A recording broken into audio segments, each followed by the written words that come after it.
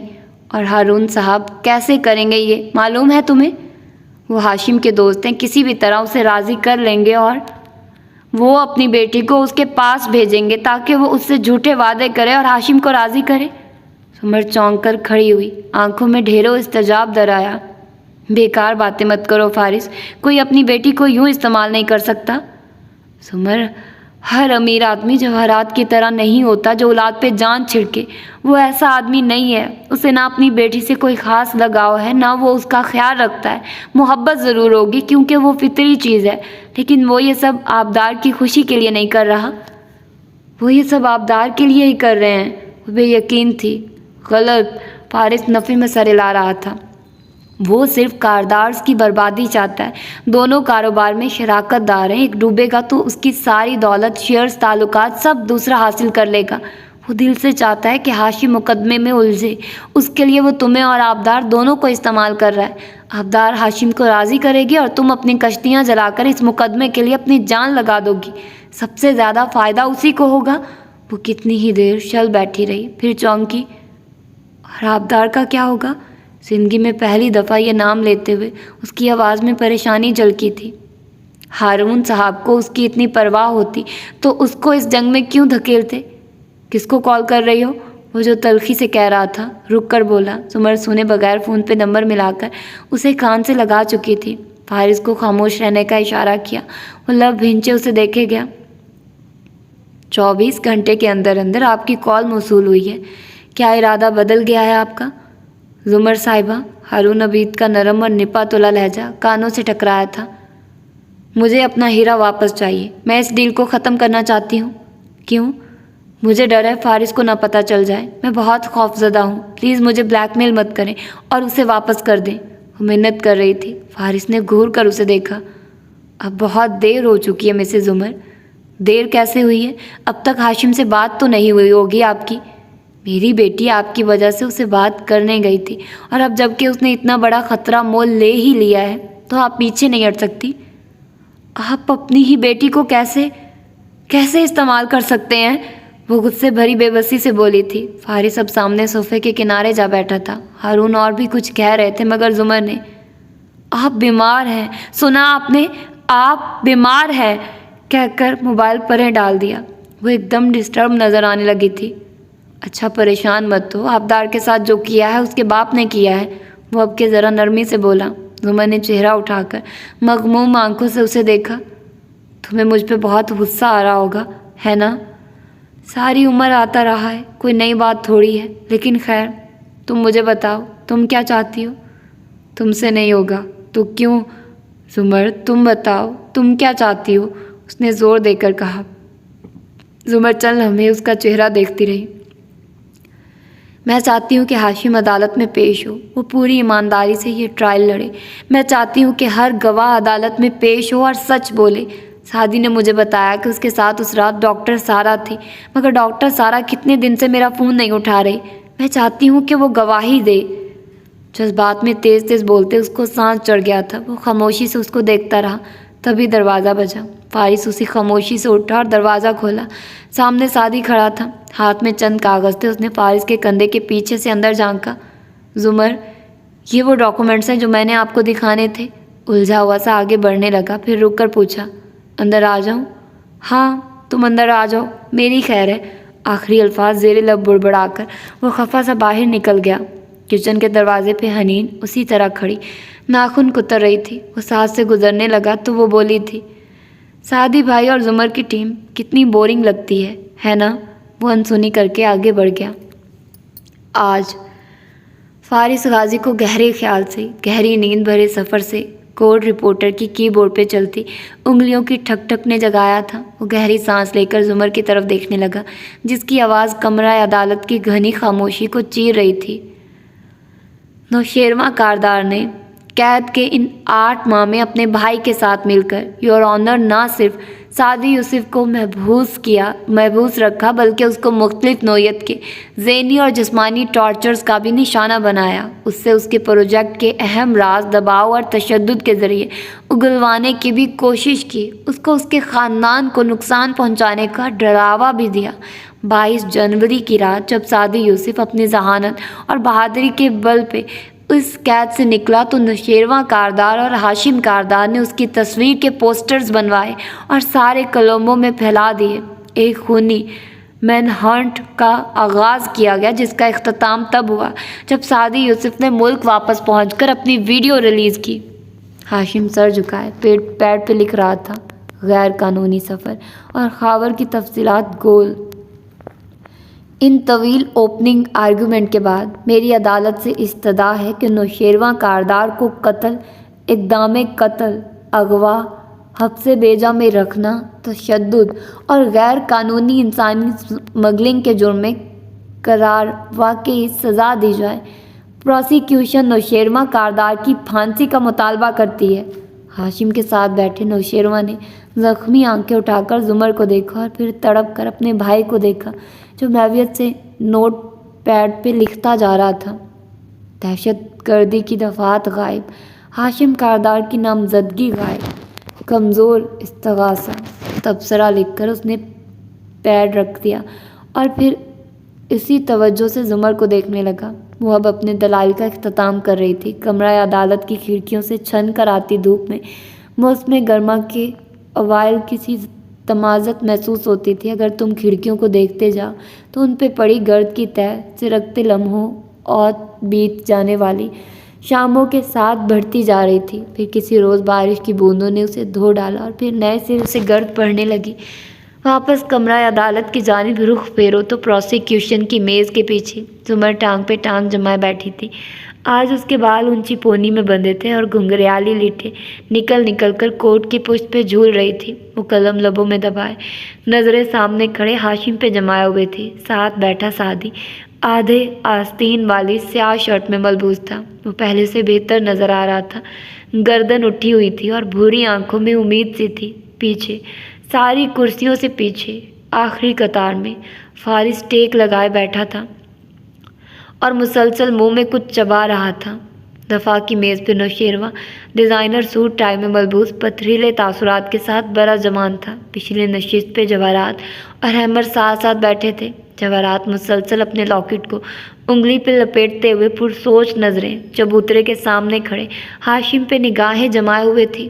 ہاشم کی اس جانب پشت تھی مگر آواز صاف سنائی دیتی تھی، یور آنر، مسز زمر کے ابتدائی دلائل اچھے لگے مجھے، جذباتی اور شاعرانہ۔ ان سے ہمیں یہ تاثر ملا کہ ایک معصوم شہزادہ بلکہ شہزادی ظالم دیو کی قید میں پھنس گئی تھی، اور اب چونکہ شہزادی واپس آ گئی ہے تو لازم ہے کہ ظالم دیو کو چوک میں لٹکا کر پھانسی دی جائے۔ اور اس ظالم دیو کا جرم کیا ہے یور آنر؟ صرف یہی کہ وہ امیر ہے۔ جواہرات، یاقوت اور ہیرے جڑے لاکٹ کو مسلسل انگلی پہ کھول رہی تھی۔